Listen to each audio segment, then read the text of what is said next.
Bet horse racing on DRF Bets. We'll match your first deposit of $200. Get free expert picks and past performances, plus weekly cash back. All from Daily Racing Form, the most trusted name in horse racing. Hi everyone, David Aragona here with Craig Milkowski, taking a look at one of two stakes races on Saturday at Oaklawn Park. This is race 7. It is the Ring the Bell Stakes for older sprinters, going at 6 furlongs on the main track there. And Craig, we've got a field of 7 signed on. It's a pretty competitive race, though. I think you can make a case for a lot of runners in here. We can throw up the field for this race, and this is one where I won't be surprised if the betting looks a little bit different than the morning line.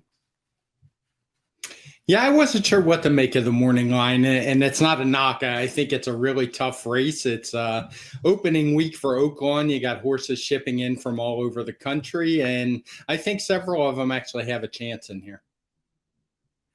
Yeah, the two horses that are pegged as the shortest prices, the number 6 Kavod and the number 7 Shadalot. I'm not going to be surprised if they're not even among the top two choices in the wagering, because I can see the wagering going a number of different ways. I would imagine the number 1 Flash of Mischief would be the most likely post-time favorite in this race, Craig. Just taking a look at it with my morning line maker hat on, it just based on him coming out of the Breeders' Cup Sprint last time. But there are many in this race that have the speed figures and credentials to be effective and to help us get some clues as to how this race might be run. Let's take a look at the Timeform US pace projector to see how these horses could shake out on the front end. And there is some speed in this race, Craig. That fast pace flag is showing up, and not really surprising, because when you scan through this field, there are many runners that want to be forwardly placed.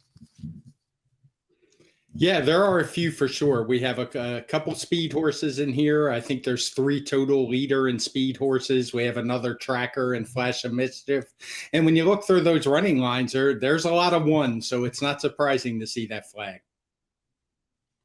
Yeah, the horses drawn especially towards the outside, one for Richie, Shadalot. They seem like runners that really need the lead to be most effective. So it definitely feels like they're going to be moving on the front end. That could help the closer in the race, the number 3 Boldor. We'll get to him in a little bit, though. Let's take a look at the finish projector, which is a new feature that you can find on the new version of Timeform US that we're rolling out in DRF mobile PPs. You can see on the left-hand side of the screen, that mobile screenshot. Just tap in the right-hand tab there, and it shows the new version of Timeform US with the new pace projector as well as the finish projector. And Craig, we talked about this a little bit last week. It's a visual representation of the Timeform US power picks, kind of showing the relative abilities of these horses, how we project them to finish the race. And the number 1 Flash of Mischief is shown as the projected winner. And he also has that flag for the fastest late pace rating, and that could be key in this race.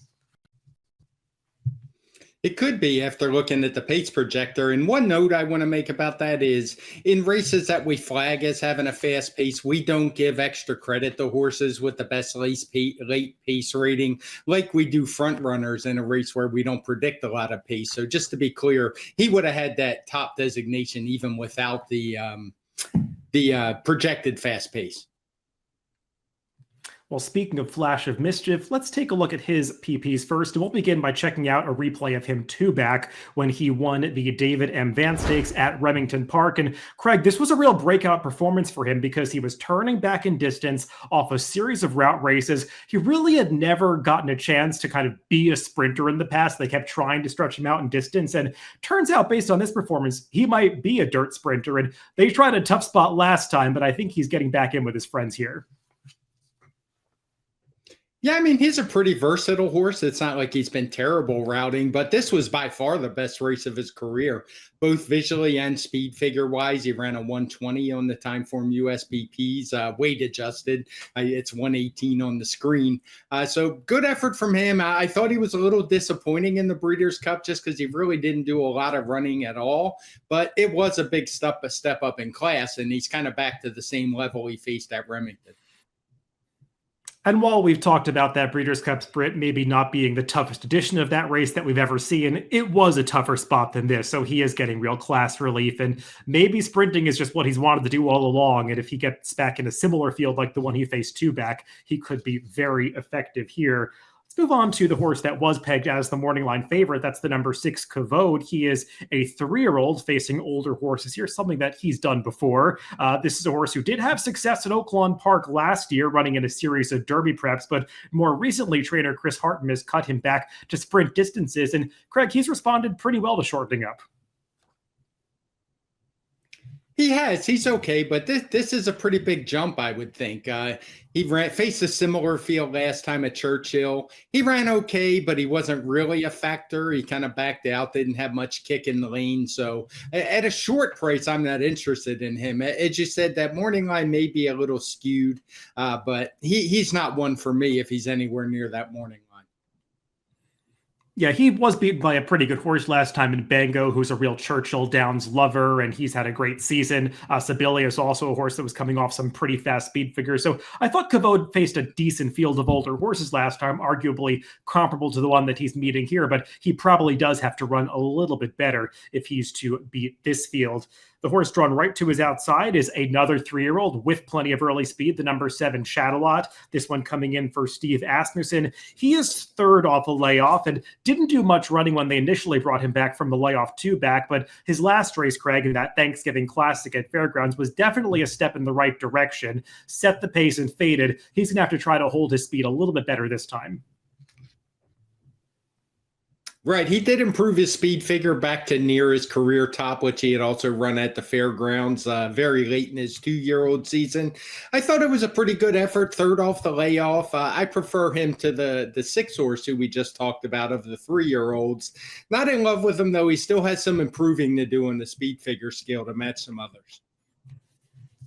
One of the horses who could decide the fates of those two drawn to the outside is the number 5, One for Richie, who is inside of Kavod and Chattelot, and you would think is going to be intent on getting to the front end. Let's take a look at his last race at Horseshoe, Indianapolis, when he beat a pretty good field of allowance runners. And Craig, this horse has just been in great form. He's had an excellent season, not finishing out of the exacta in 9 starts with 6 victories.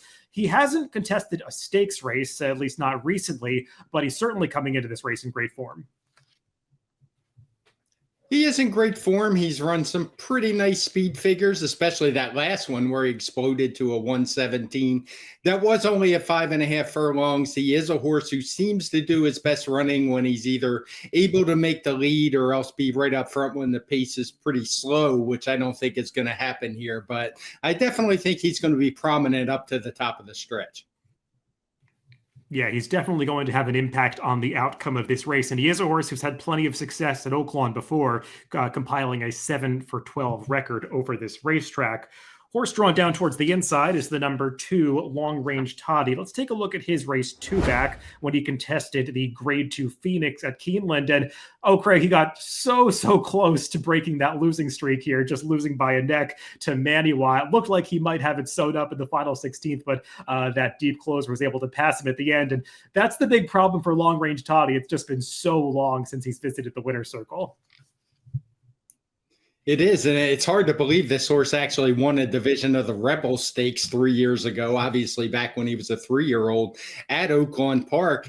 He's just kind of hung around. He's never really improved from the speed figures he ran as a 3-year-old, just kind of changing distances. He's become a sprinter as of late, but he just can't seem to find the winner's circle. And I don't want to give him too much credit for that close finish in the Phoenix. You mentioned that the Breeders' Cup was weak for that class of race. The Phoenix was on an even different level of just not a very strong field at all for Grade 2.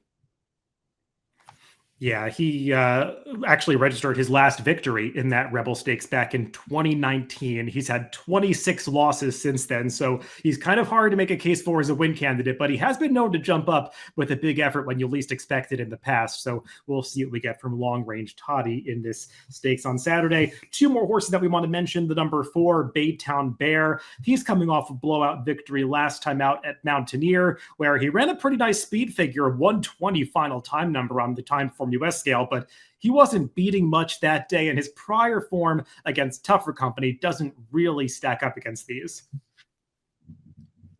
Yeah, I couldn't blame anybody for wanting to take a shot based on that last speed figure. I'm not sure where that race came from. It was an off track. It was a really slow track. You can see that by the 6 rating, track condition rating. So I think that race is a little bit of an aberration.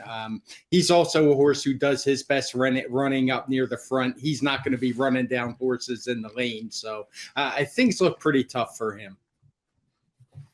One more horse to mention is the other Steve Asmussen trainee, the number 3 Boldor, in a race that seems loaded with speed. The 6 horses that we've already talked about, they all want to be somewhat close to the early pace. Boldor is the one true closer in the field. He's switching back to the dirt course after recently concentrating a little bit more on the turf, Craig. I think the big question with him is, what kind of form is he in right now?